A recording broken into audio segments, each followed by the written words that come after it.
This week we are talking about pack size. It's something that new pilgrims tend to stress about and they're wondering what size pack is required. So I'm going to talk about my pack size and some of the things that you should consider in terms of pack size, coming right up.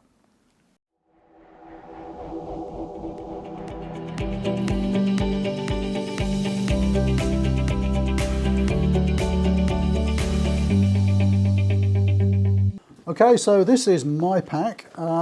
It's an Osprey 34. It's not that big. Sorry, I'll just come back from the camera.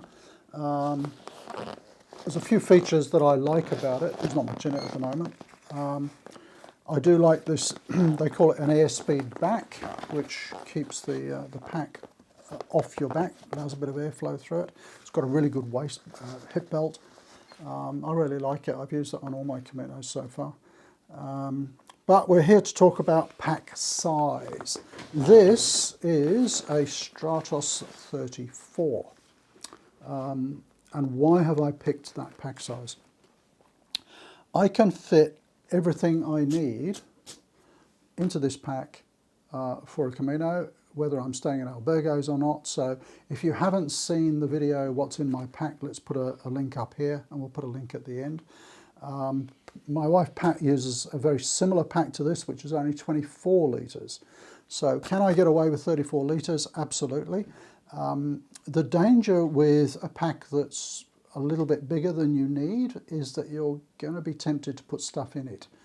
I can pack everything that I need into this, and I've got, you know, a litre or so left just to put a pack lunch or something like that. I don't need more space. And I don't have stuff hanging off the outside as well.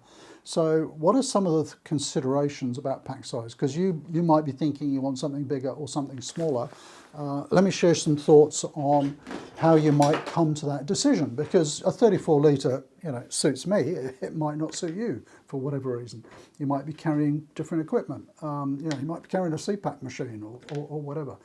So number one, in determining the size of pack that you need is obviously what you're taking.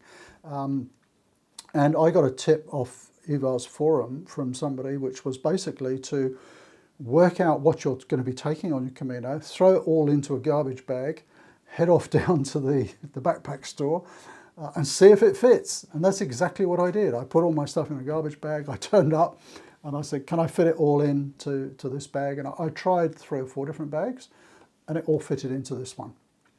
So, you know, depending on what you're taking is going to largely determine the size, but I think you'll find most sort of stuff that I've seen online where people talk about this and surveys and forums and so on, that sort of 34 to 40 litre mark seems to be about the sweet spot.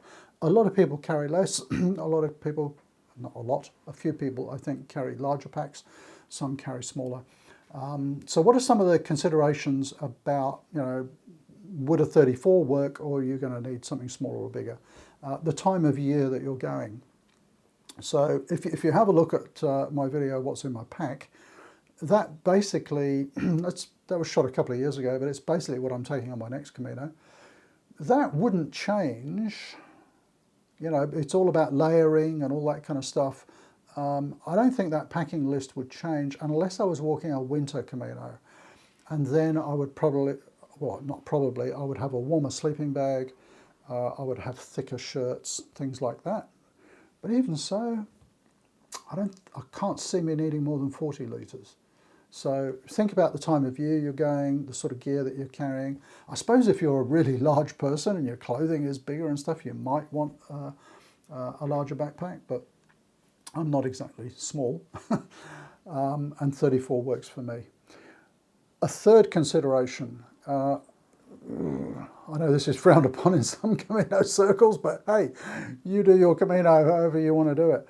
Are you going to have stuff transported or not?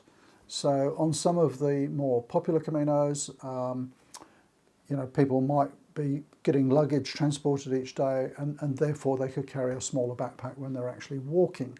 I'll just make a point about that actually, because that came up on Eva's forum recently, where a lady was saying, you know, for whatever reason she's having stuff transported, she really only needs a day pack, you know, can I get away with 20 litres or whatever? The point I would make is it's not necessarily about the size. So I have a 20 litre tiny little sill scrunch up. It's about the size of my salt and pepper shaker. I have that tiny little bag which I use for going shopping and doing my laundry and things like that. I wouldn't wear it as a day pack because it hasn't got proper straps or anything like that. You know, even in a day pack, you're going to be carrying, you know, your wet weather stuff, your water, your food, you know, maybe a change of socks. You know, you're probably going to have 3 or 4 kilos of stuff, even in a day pack. So what I would suggest is, if you are having stuff transported and you're thinking, I only need a day pack, get a proper pack, even though it's a smaller day pack. And what do I mean by a proper pack? That it's got some sort of rigidity and support about it, not necessarily like this with the airspeed back and things like that, but you know, it's not just some sort of floppy duffel bag that's going to be awkward on your back. So it's got some structure. I would say make sure it's got nice comfortable shoulder straps. What's quite important is the sternum strap. That stops things sort of slipping off. So, and very important, a good hip belt. All of the weight of your pack is basically on the hip belt. So you might determine, oh, I'm getting stuff transported, I really only need a 15 litre pack. No problem. I would say get a 15 litre pack with good straps, good waist belt, sternum strap, you know, all the rest of it, because it's got to be comfortable. And some of those really small sort of day packs may not be comfortable for you. So there we go, just another consideration in terms of size. My fourth point was going to be comfort. So when I looked at that backpack, I was also looking at one, I think they had it was called an EXO or something. That weighs about 1.3 kilos, which is not a light pack.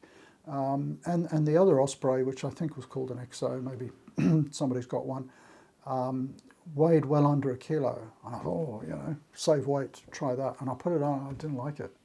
The shoulder straps were, you know, a lot thinner, less padded.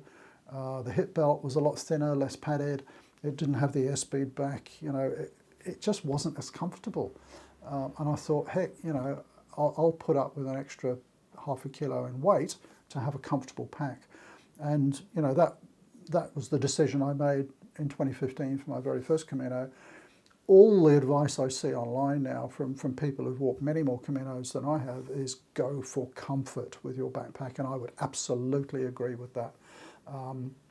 So I tried 3 or 4 packs in the store. I walked around with them, put all my stuff in them, and that one just felt, it fitted like a glove, and it was really comfortable. It was, you know, a little bit heavier than I'd planned for, but that's the one I got, and that's the only one I've used so far. It's been really terrific. So that's another consideration in terms of picking your pack, which is not quite related to size. The final point I wanted to make is, are you going to check in your pack or not? I'll do another video on the pros and cons of checking in. I do check in my bag, and I made sure this fits the size and weight requirements of all of the airlines that I'm going to be travelling on. So there we go. How to determine a pack size. Do you need something really big? I think that sweet spot's, you know, there's another Osprey which is very popular, the Talon 33, you know, 33 to 40. I think those sort of mid-30 range is particularly popular. Really can't see any reason to be going over 40. The pack is going to weigh a bit more. You're going to be tempted to put more stuff in it. And if you are staying in albergues and carrying a sleeping bag and all that kind of stuff, less than sort of getting down to 33, 32, smaller than that, you may be having a problem squeezing your stuff in. Having said that, my wife does have a 24 litre, but she's very small. She's like 5'1", and I won't discuss her weight online, but she's very small. So all of her clothing and stuff is very small. So there we go. Hopefully that gives you a few tips if you're planning your first Camino on what sort of size pack you need. 34 suits me, but may not necessarily suit you depending on what you're carrying, but a few considerations. So what are you carrying? Is it all going to fit? Time of year, whether you're going to be having stuff transported or not, go for comfort, very important thing, and whether you need to check it in or not. What other things from experienced pilgrims who watch the channel, what other things would you consider are important in determining the size of pack that you should be carrying. Love to hear from you. And if you're heading out on your first Camino, what size pack did you end up getting? See you soon. Bye for now, and thanks for watching.